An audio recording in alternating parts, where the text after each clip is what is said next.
Toda mulher já esteve infeliz com o seu corpo em algum momento. Todas nós sentimos, cada uma do seu jeito, a pressão pelo tal do corpo perfeito. Emagrecer, não ter estrias nem celulites, aumentar os seios, realizar procedimentos cirúrgicos para aperfeiçoar o nariz, os lábios, as bochechas. A pressão é constante e pode nos causar graves sintomas físicos e psicológicos. Nós viramos reféns do espelho e de um padrão inalcançável de beleza. E é sobre essa pressão que a gente vai conversar hoje. Eu sou a Janaína Marim. Eu sou a Camila Napolitano e somos o podcast Subversivas. Olá, sejam muito bem-vindas a esse novo episódio do podcast Subversivas. E só de ouvir a introdução, eu já fiquei pensando em várias coisas que a gente poderia falar aqui, né, Jana? Porque realmente a gente passa muito por isso e às vezes de maneira que a gente nem percebe. A gente nem percebe que essa pressão existe, mas ela existe nas pequenas coisas. Inclusive, a gente queria começar deixando uma pergunta para vocês, uma reflexão, se você está feliz com o seu corpo. Eu lembro, quando eu comecei a faculdade, eu acho que eu já te contei, né, Jana? A gente estava na sala, e aí o professor perguntou pra gente, né, se a gente quem estava feliz. Ninguém levantou a mão, lembrando que é uma sala de 100 pessoas aproximadamente. Nossa. Então, a maioria mulheres, né? Aquilo me trouxe muito, assim, um choque, porque é isso, né? Sempre tem uma coisinha ali que, não, mas podia mudar isso, podia mudar aquilo, que é o que você trouxe também, né, nessa introdução, né? A questão dos seios, a questão do nariz, enfim, várias coisas que nos dizem que precisa ser mudado, né? Que se não tá nesse padrão, não é certo, né? Como que é isso para você, Jana? Olha, Cam, eu vou te dizer que já foi muito pior. Eu tinha, na adolescência, eu tinha várias questões com o meu corpo, então eu não gostava de usar nada além de calça comprida, fizesse o calor que fizesse, porque eu tinha questões com a minha perna. Depois que eu passei por uns problemas de saúde, eu perdi muito peso, então, enfim, eu odiava meu corpo, com cicatrizes, né, essas coisas. Mas depois de muito tempo, muita terapia, claro que tem coisas que eu não gosto, é claro que tem coisas que eu gostaria de ter coragem de mudar, porque se tem uma coisa que eu não quero fazer é procedimento cirúrgico para isso, mas eu sinto que eu aprendi a não deixar esses incômodos me impedirem de fazer coisas. Então, por exemplo, usar um shorts, que eu falei, na adolescência eu só usava calça, coisas desse tipo, sabe? Pra eu não me incomodar tanto. Eu sei que eu vou ficar meio consciente e falar, mas, putz, eu não gosto dessa parte aqui, mas pelo menos pra não interferir minha vida, né, de um jeito tão grande, de uma forma tão obsessiva, né, até. Sim, quando eu era adolescente, eu também não gostava do meu corpo, mas eu não lembro de deixar de fazer nada. Então, por exemplo, no seu caso, né, que você falou que só usava calça e tudo mais, não lembro de deixar de fazer nada, mas eu lembro que eu tinha muita vergonha, porque eu era muito magra. Então, eu tinha muita vergonha, eu achava que eu tinha que ser mais gostosa, sabe aquela coisa assim? Uhum. E eu acho que é bem na fase da adolescência que tem aquelas coisas de namorinho, né? Então as meninas namoravam, eu não. E aí vinha essa pressão. E é incrível, né? Porque, cara, eu era super nova e não precisava dessa pressão em cima de mim. Sim. Mas começa muito cedo, né, Jana? Começa muito desde cedo, assim, a gente recebendo esses estímulos externos e aí a gente vai entendendo, não, que a gente precisa, só é bom se for de tal jeito. E é engraçado, né, Ká? E acho que nesse ponto a gente passou por questões muito parecidas, porque geralmente a grande pressão da sociedade é para que nós tenhamos corpos magros. E você, na adolescência, e eu, depois de eu ter passado pelos meus problemas de saúde, estávamos magras e odiando o nosso corpo, querendo ser. Cara, eu ainda brigo um pouco com a balança, entre aspas, porque eu quero ganhar mais peso. Não por uma pressão estética, mas por mim mesmo. Só que era horrível. Eu olhava nas fotos, tipo, eu fui pra praia, então usei biquíni, estava lá magérrima. Eu olho pra foto e falo, gente, que coisa horrível, que coisa ridícula. Me sentia muito mal com isso também, né? E é curioso como a gente foi para esse oposto, né? Mas que de qualquer jeito não estava bom o suficiente. De qualquer jeito a pressão existe, essa é a verdade, É. né? E nossa, Porque, você falou que começa super cedo, né? Eu lembrei, tenho uma prima que hoje ela já é quase adulta, mas eu lembro que as minhas tias estavam comentando quando ela tinha tipo uns 5 anos, que ela era cheinha, sabe? Uma criança um pouco mais cheinha. E minhas tias comentando que se ela continuasse assim, mais uns meses ela ia ter que fazer dieta, porque ela tava muito gorda para uma menina. Gente, ela tinha 5 anos. sim, é assim, aterrorizante, né? Porque Uhum, também tem um lado de erotização, né, do nosso corpo, porque sim. tem muitas aquelas brincadeirinhas, não vai arrumar um namorado. Gente, mas uma criança não quer namorar, não, nem Ah, precisa namorar, tá nem né? pensando nisso, nem a época, né? Exato, então eu acho que tem muito isso também, né, de a gente, da sociedade de maneira geral, ver esse corpo de maneira muito erotizada, né, de querer, não, mas precisa ser assim, precisa ser assado. Para mim, hoje em dia, eu também, depois de terapia, depois de eu mesma me olhar e falar, não, cara, sou foda e é isso, sabe? Já tô bem melhor, no começo do ano, eu tinha engordado 10 quilos, e aí eu fui pra praia e eu olhei e falei, meu Deus do céu, não estou feliz. Era uma reflexão minha, mas, cara, sempre tem uma pressão Uhum, externa. Tipo, sim, essa pressão nossa também é reflexo do externo, né? Que eu sim. acredito que se não tivesse essa pressão externa, a gente não estaria nem pensando nisso. Tipo, tá, meu, esse é meu corpo e eu aceito e é isso. Né? E aí eu emagreci 5 quilos e hoje tá tudo bem, assim, eu tô feliz com o meu corpo. Mas é isso, assim, né? De a gente refletir por que que a gente tá pensando nisso, né? Ah, é, né, cara? A gente é bombardeada por essa pressão o tempo inteiro, desde as formas mais, tipo, óbvias, como quando uma pessoa olha pra você e fala, nossa, mas você tá muito gorda, né? Ou, enfim, qualquer outra coisa. Desde coisas mais sutis, como aqueles pequenos detalhes na propaganda que mostra a mulher branca, magérrima, tratada como gostosa, né? Então a gente tem um papel muito importante da mídia da nossa cultura, né? Então, desde filmes, séries, programas de TV, comerciais, desfiles de moda, que hoje a Victoria's Secret é super criticada, né? Por conta das modelos que eles usavam, que usam, não faço ideia se isso ainda acontece, mas que eram absurdamente magras. E Sim, tudo isso, assim, imagina, né? Décadas e décadas, acho que desde o começo dos anos 1900, que esse é o padrão, a mulher magra, branca, tal. Por muitos anos a gente aprendendo que a gente precisa estar com um corpo perfeito. E um corpo perfeito, que nem você falou, sempre tem um quê de erotização. Então é a mulher jovem, a gente não pode mostrar sinais de envelhecimento. Quando fala a questão da depilação, que tem que o ideal é que a mulher esteja lisinha, faça a depilação completa, magra, sem celulite.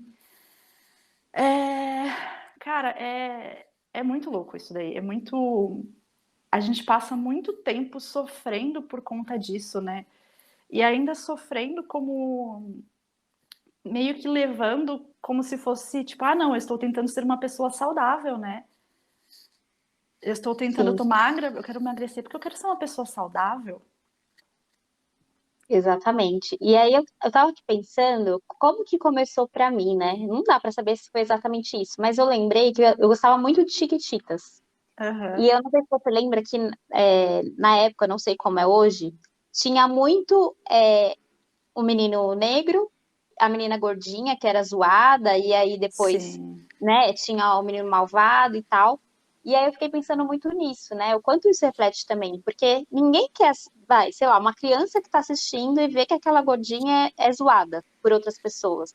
Ela não vai querer ser essa criança, sabe? Sim. Então, a mensagem que essas novelas e que os programas passam para as crianças e para todo mundo também, né? Ah, sim, é só a gente lembrar, tem a novela Betty a Feia, tinha a novela Betty a Feia, né, que era absurdo. Tem um filme, 1999, chama Ela é Demais. Não sei se você já assistiu. Ah, eu Que lembro vagamente. é a típica história da menina que é feia e nerd, e por feia entendam que ela usava óculos e deixava o cabelo preso, tá? E aí ela conhece um cara maravilhoso e esse cara maravilhoso ajuda ela a se arrumar, alguma coisa assim, pra festa e de repente, tipo, ela põe um vestido vermelho, tira o óculos, arruma o cabelo e nossa, ela é maravilhosa. Além desses exemplos, né, bom, tem inúmeros outros programas que sempre colocaram a pessoa gorda como símbolo de piada, como o personagem bobão. Tinha muita questão com homens e mulheres negros, qualquer um basicamente que fugia do padrão, nossa, era o excluído, era o isolado, era o esquisitão. É só a gente ver em Meninas Malvadas, por exemplo. Sim. A gente passa por muito desse processo de pressão. E eu não sei como que era para você, Ká, mas que a gente estava falando, né, que a gente se sentia horrível por ser muito magras. Eu tinha muita dificuldade de falar a respeito disso, não assim no meu núcleo próximo, porque a minha família sabia por que eu estava assim tão magra e tal, né? Mas eu escutei de umas 3 ou 4 pessoas diferentes, e pelo menos metade deles eram profissionais da saúde, que eu tava maravilhosa. E, gente, eu tava pesando 37 quilos, tá? Eu tenho um Não, 1,60 m. meu É Deus. muito baixo, é muito baixo. Eu era só osso. E ela falou, nossa, que inveja, queria ser magra assim, que nem você.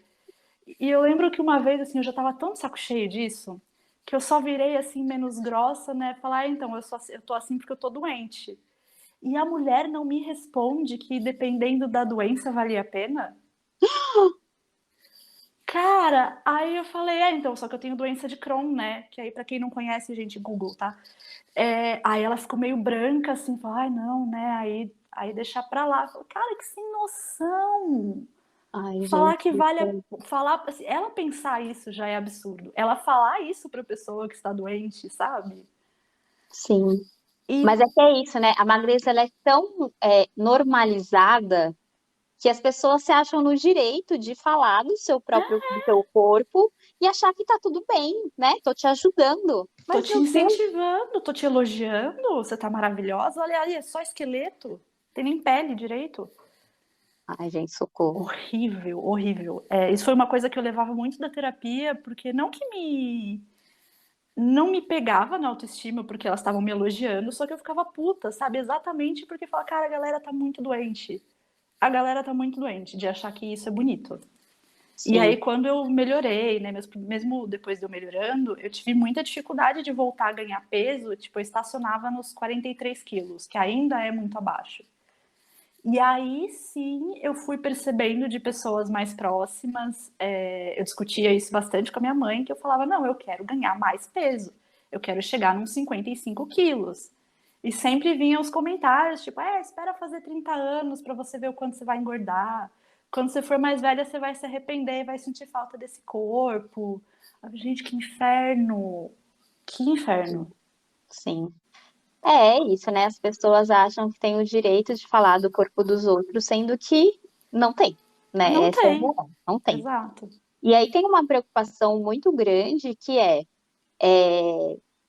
quando a pessoa é muito magra e as pessoas acham aquilo bonito, aí gera um lance muito perigoso na cabeça da pessoa, né? Porque se isso é bonito, precisa estar desse jeito.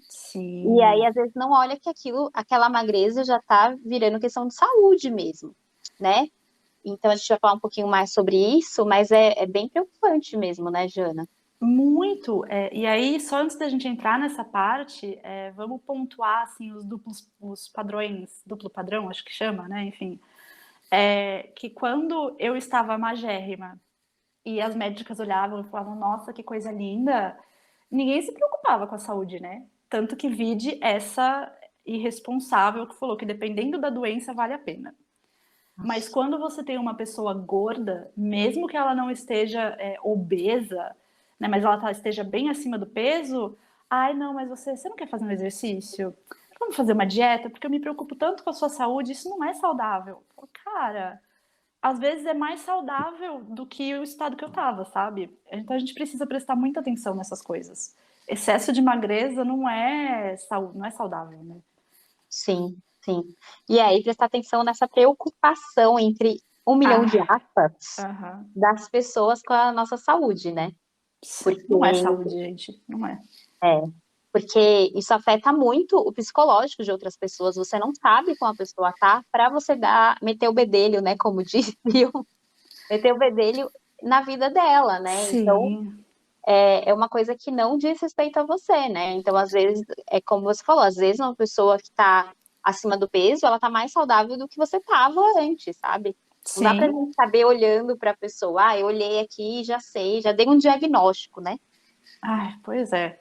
É aquela máxima, né, gente? Se ninguém te perguntou, pra quê? Exatamente. Mas Exatamente. então, voltando, né, para aquilo que a gente estava falando,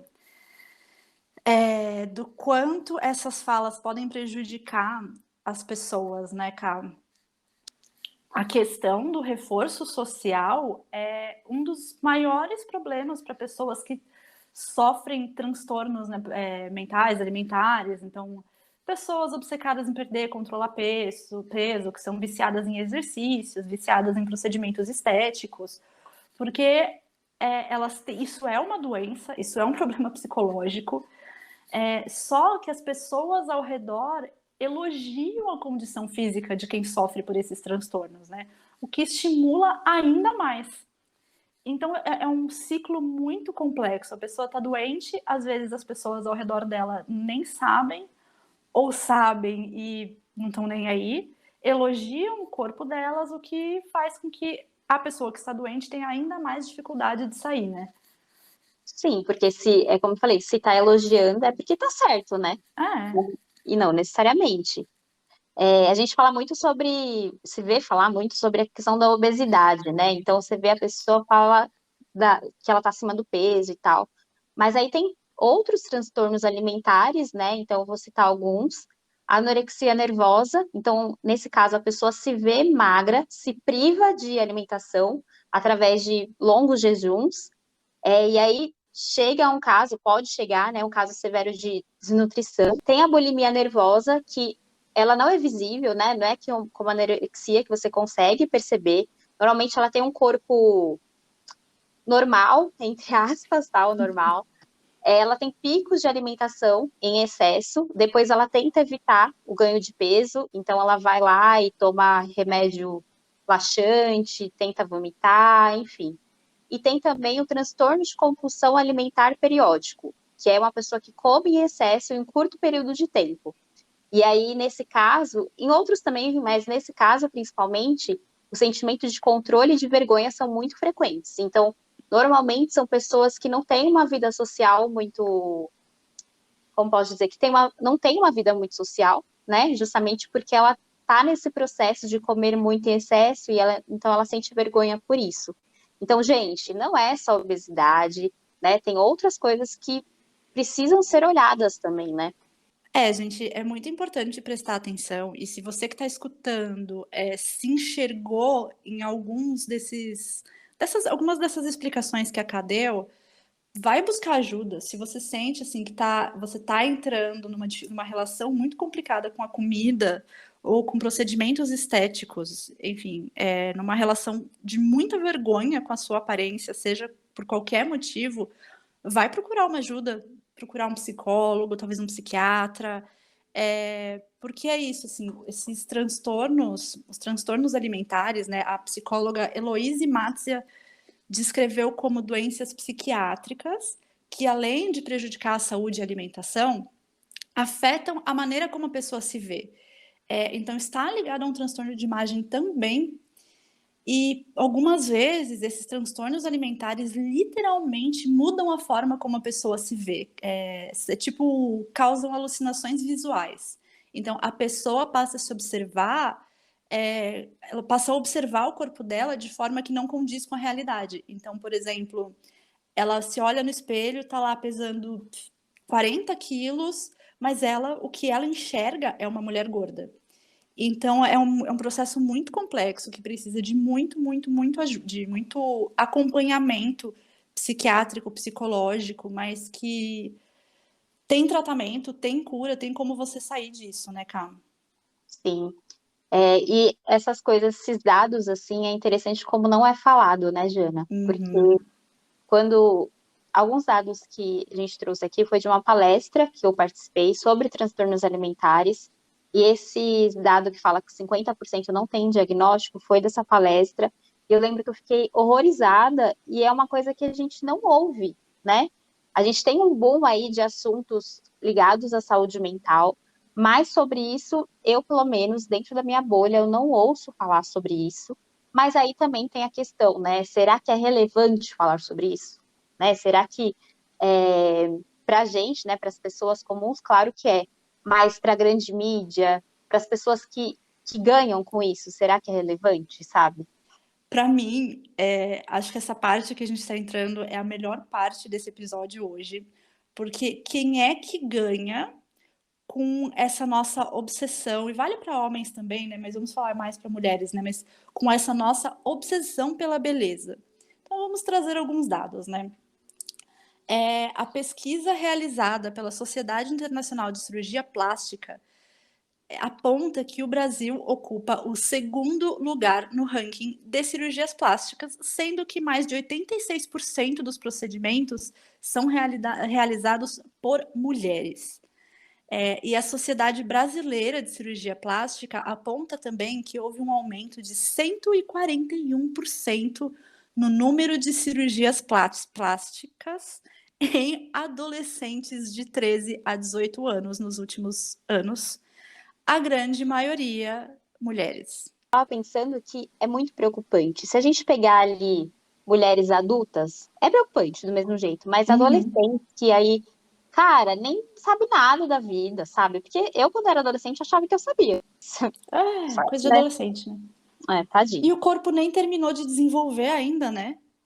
O corpo não terminou de desenvolver, ela não sabe nada sobre ela mesma, então ela não sabe se amanhã ela vai gostar daquele corpo, né? Ela não sabe o que ela gosta. Então, eu acho super preocupante esse dado, né, de 141%, porque é muita coisa mesmo. E aí, o porquê que essas adolescentes estão buscando, qual que é o impacto das redes sociais na vida dessas adolescentes, né? Os filtros, né? Instagram e TikTok. Exatamente, exatamente. E, inclusive, né, já que você pontuou isso, os procedimentos, né, mais buscados por jovens abaixo de 18 anos no Brasil é Botox, rinoplastia e silicone, respectivamente. E eu olhei para Botox, não que os outros não sejam absurdos, mas eu olhei para o Botox e falei, gente, mas por quê? Tipo, uma Sim. mulher mais velha que está muito incomodada com as rugas, ai, ok. Mas, gente, não tem 18 anos, o que, que você quer colocar com Botox? E agora que a gente comentou, né, dos filtros, faz muito mais sentido, né? É.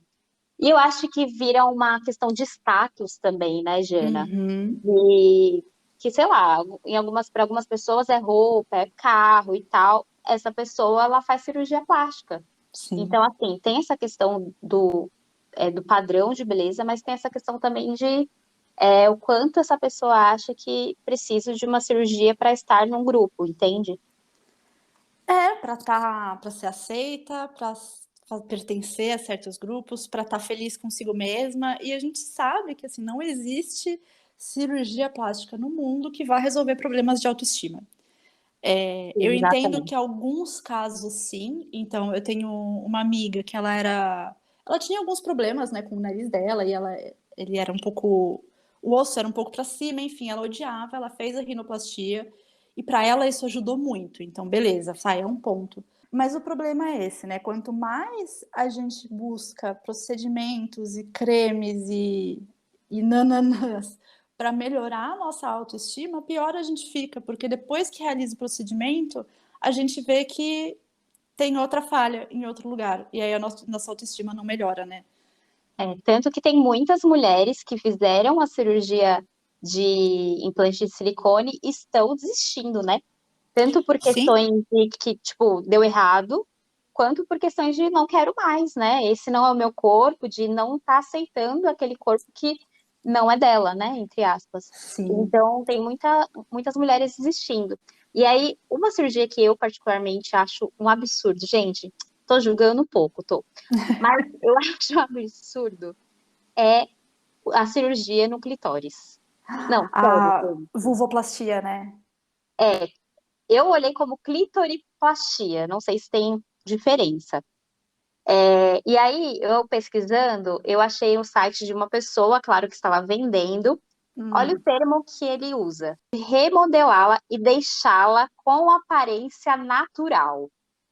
Gente, Gente, natural? você vai fazer uma cirurgia para deixar com aparência natural. Meu Deus do céu, socorro!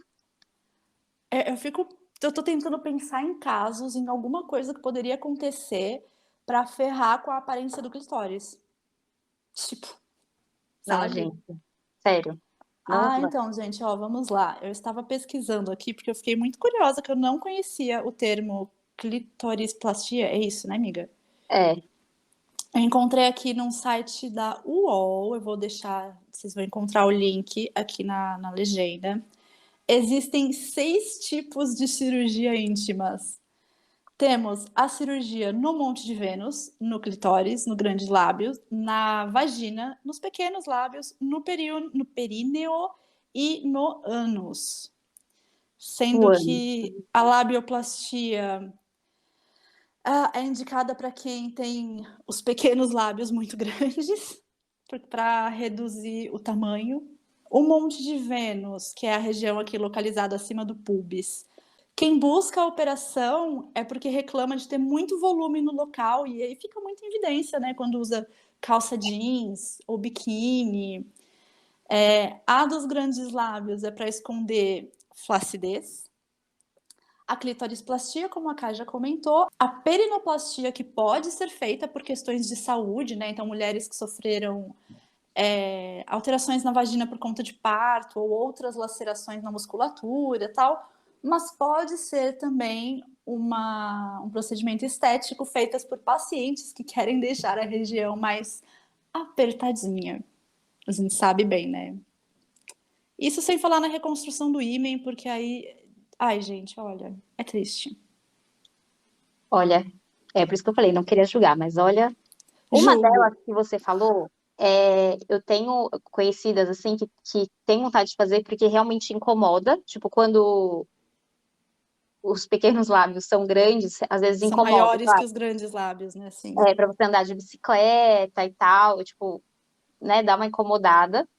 Mas, de maneira geral, gente, né, a gente precisa realmente começar a perceber o porquê desses aumentos de cirurgia. Por que que existe, né? Qual a necessidade de você deixar o seu clitóris mais natural, sendo que você nasceu com ele daquele jeito, ou seja, já está natural. Ai, tá Gente, aí um sério. negócio que eu não entendo, sério. Pois é, gente, nós demos até uma pausa aqui, porque, nossa, dá até nos nervos. Sim. E aí, o que eu acho legal de vocês entenderem a reflexão, ela é, claro, para a sua vida e tal, mas não é julgando a sua decisão, é o porquê que você tomou a sua decisão, né? É, Porque às vezes é sim. como eu falei no começo, às vezes você tem alguma coisa com o seu corpo e você nem sabe o porquê e provavelmente é uma pressão externa, né? Porque a gente foi criada assim por muitos anos, né? Isso entrou na nossa cabeça, na nossa cultura durante muitos anos. Então tá tão enraizada que a gente não percebe, né? A gente não percebe que isso é uma pressão estética. Então, a reflexão que a gente traz aqui é justamente isso, né? O porquê que a gente quer mudar tanto o nosso corpo, sendo que, cara, às vezes não precisa, né? Claro, tem questões de saúde e tal, mas muitas vezes é por essa pressão de perfeição, né? De entrar num padrão, e esse padrão, é bom falar, né?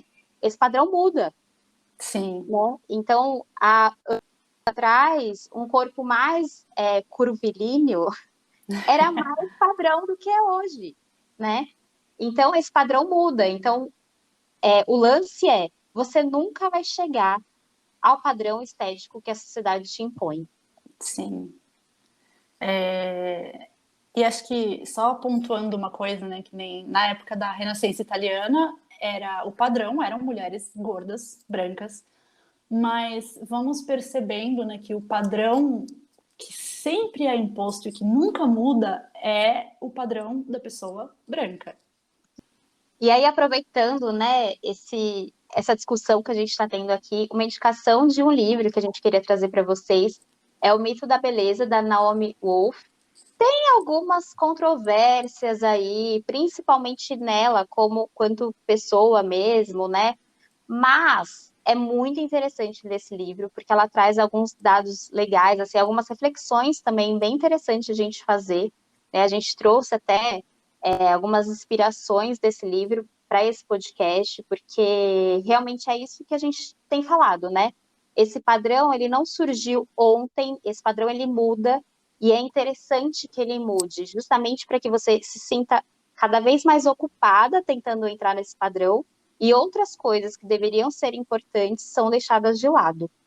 Inclusive, tem uma frase que eu gostaria de trazer aqui, que é a seguinte: à medida que as mulheres iam exigindo acesso ao poder, essa estrutura recorreu ao mito da beleza para prejudicar de modo substancial o progresso das mulheres, que é justamente o que a gente está falando aqui. As mulheres começaram a lutar por um espaço no trabalho, um espaço de voto e tudo mais, ao mesmo tempo, né, a estrutura que existia antes criou esse mito da beleza justamente para manter essas mulheres ocupadas. Uhum. Eu vi no livro, inclusive, ela falando que enquanto as mulheres estavam lutando pelos votos e tudo mais, a venda de revistas que falavam sobre beleza, o quanto você, né, como que você deveria se portar, qual que era o ideal, a venda aumentou, né? A distribuição, na verdade, das revistas aumentaram. A Justamente fazendo distribuição, não a venda. isso, a distribuição.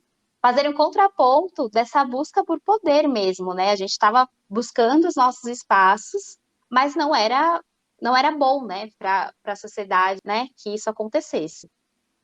Sim, tanto que tem até um trecho do livro, né, que você trouxe, que em 1972 foi estabelecido que a beleza era algo que podia, sob o ponto de vista legal, fazer com que as mulheres ganhassem ou perdessem dinheiro. E tem muito, muito, muito a ver com isso, né, Cá? E a própria doutora e mestre em antropologia, Camille Castelo Branco, ela traz que o aumento das cirurgias plásticas, das intervenções estéticas, não é um fenômeno que está desconectado de uma série de problemas sociais, que nem o racismo, né, que eu comentei. E ela até menciona uma questão do livro que pontua que é interessante do ponto de vista da organização social que as mulheres estejam tão descontentes com as próprias aparências, porque uma vez que elas estão gastando dinheiro, que elas já adquirem com dificuldade em intervenções como maquiagem, tratamentos, nananã, isso as impede de juntar dinheiro e ascender em termos aquisitivos. Então, com essa questão da obsessão pela imagem perfeita, quem ganha e quem perde, né, Ká? Sim. E eu sei, gente, que às vezes falando sobre isso parece uma coisa muito tipo, nossa, tudo pra gente é problemático, né? Tudo tem uma questão, mas tem, gente. Essa é a questão de ser mulher, né? Ser mulher é isso, né? Por isso que a gente fala bastante, né? Que ser mulher é um ato político, porque tudo que Isso. envolve ser mulher tem uma questão por trás, essa questão dos padrões estéticos, das cirurgias plásticas, tem algo mais embaixo aí. Outra frase do livro, ela fala é que se de repente as mulheres parassem de se sentirem feias, a especialidade médica que mais prospera passaria a ser a que mais definha, que são justamente as de cirurgias plásticas. Sem contar a indústria da cirurgia plástica, a gente tem toda a indústria de cosméticos, né? Exatamente. Pode deixar aberto aí para a indústria de cosmético que fatura bilhões, trilhões, enfim. As de dieta, nossa, gente. Sim. Sim. De maneira geral, existe uma indústria aí da beleza que ganha muito ao nosso custo, né? Sim. Em cima das nossas infelicidades, né? O fato de a gente não estar bem é muito bom para alguma parte da sociedade, né? Sim, sim, sempre, né? Sempre. A, a antropóloga Camille, ela também comenta, né, que De acordo com uma pesquisa que ela fez, cercar as mulheres com inseguranças em torno da própria imagem, e hoje em dia é o que a gente mais tem, né? Desde o pontinho da unha que é torto até questões mais à mostra, né, mais complicadas mesmo, também tira dessas mulheres a confiança e a energia necessárias que poderiam ser empregadas, como a Ká já comentou, que a gente vem falando até aqui, na mobilização e na mudança social da condição feminina, das nossas condições dentro de uma sociedade desigual. Ela menciona, né, é um sedativo político. Não por acaso o que se cobra das mulheres em termos de padrões estéticos toca na esteira do impossível, para que as mulheres permaneçam em contínuo descontentamento. Então, quanto mais tempo a gente passa em busca, não, eu vou no salão para melhorar meu cabelo, para melhorar minha unha, não, agora eu vou fazer tal procedimento, agora eu quero comprar aqueles cremes. Quanto mais tempo a gente passa obcecadas pela nossa própria aparência, menos tempo a gente consegue se dedicar para olhar para as situações ao nosso redor e o que a gente precisa mudar realmente, né? Por isso que a pesquisadora diz que é muito importante a gente abrir esse debate, a gente falar sobre isso e principalmente incentivar o questionamento dessa cultura, dessa estrutura que cria padrões estéticos irreais e gera insatisfação em torno do próprio corpo, do próprio rosto e, enfim, causa tantos outros problemas pra gente. Sim, e como tudo tá ligado, né, Jana? Você estava falando, eu estava pensando, agora em época de eleição, em que a gente já falou, a gente tem 2 episódios sobre isso, inclusive, a gente já falou da falta que as mulheres fazem na questão política mesmo, e isso é muito reflexo também, né? A Sim. gente parece que não tem nada a ver, mas tem muito a ver, né? Porque será que quem comanda, entre aspas, né, a questão política são sempre homens brancos, Uhum. privilegiados, porque é isso, né? Fizeram a gente acreditar que a gente tem outras preocupações, enquanto isso, os nossos espaços não são dados, entende? Então, olha, muitas coisas para se refletir, né? Ai, sim. E eu tô pensando aqui também, não tem a ver com a questão política, mas tem a ver o quanto é reforçado, né?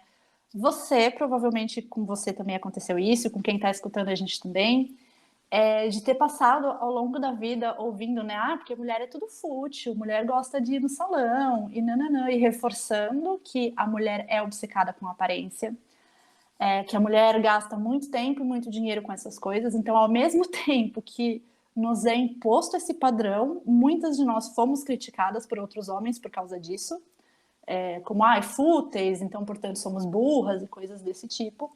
Mas aí a mulher que resolve, tipo, meu, eu não quero passar maquiagem, eu não quero pintar unha, eu não quero gastar tanto tempo assim com a minha aparência, ela é vista como desleixada, preguiçosa, não se cuida, né? Então, cara, a gente não tem um minuto de paz. Exatamente, exatamente. E aí eu acho que o que fica, assim, né, de tudo isso, claro que dá pra gente refletir várias coisas, Sim. é justamente isso, assim, não tem problema nenhum você se arrumar, não tem nenhum problema você ir no salão, você realmente olhar para sua autoestima, mas qual que é o motivo, né? Aham. Tipo, por que que você está fazendo isso, né? Ou melhor, né? Isso é uma prisão ou te liberta. Então você fica melhor ou você fica ainda pior, porque aí você vai correndo atrás de um padrão que não está sendo alcançado. Sim. É aquela coisa, você tá fazendo isso porque você realmente vai se sentir bem, ou você tá fazendo isso porque você acha que precisa ser assim, porque você tá se comparando com a influencer que tem milhões de reais para gastar em milhões de procedimentos estéticos e que também não é real. Enfim, né, gente? Vamos questionar o porquê da insegurança com o corpo, principalmente, né? Sim, e claro que assim, em casos de saúde mental, a saída é ajuda profissional, né? Sim. Mas se você questionou e você está em dúvida, você pode fazer um teste. Então, por exemplo, eu conheço várias pessoas que deixaram de pintar um tempo para perceber, porque não conseguiam deixar a unha sem pintar. Era o que eu falei, era tipo quase eu preciso, né? É uma coisa que prendia muito. E pararam de pintar para ver como que era, para perceber como que é a unha natural.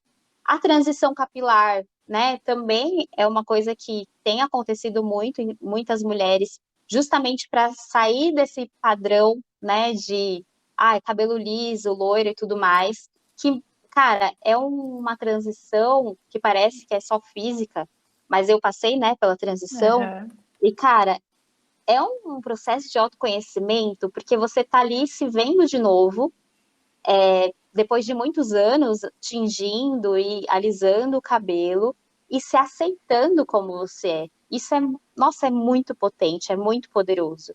Então, às vezes, né, como eu falei, não sendo transtornos alimentares, mentais e tudo mais, eu acho que vale o teste, sabe? Se você se desafiar e, cara, eu quero ver como que eu sou mesmo. Que às vezes a gente nem se conhece mais, né? Já tá tanto tempo preso, né, dentro desse padrão que já nem se reconhece, não se enxerga. E realmente passar por esse processo deve ser, tipo, muito transformador. Muito transformador. Sim, é incrível. Então é isso, gente. Espero que o episódio de hoje tenha colocado várias pulguinhas atrás da sua orelha. Vamos questionar esses padrões de beleza. Vamos parar de falar que pessoas magras são saudáveis e pessoas gordas não estão saudáveis, porque não tem nada a ver necessariamente. E é isso. Lembrem-se de seguir o nosso canal, de avaliar com 5 estrelas e de compartilhar esse episódio com outras pessoas. A gente se vê. Exatamente. Vamos parar de cuidar do corpo alheio. Beijinhos, até a próxima. Beijo!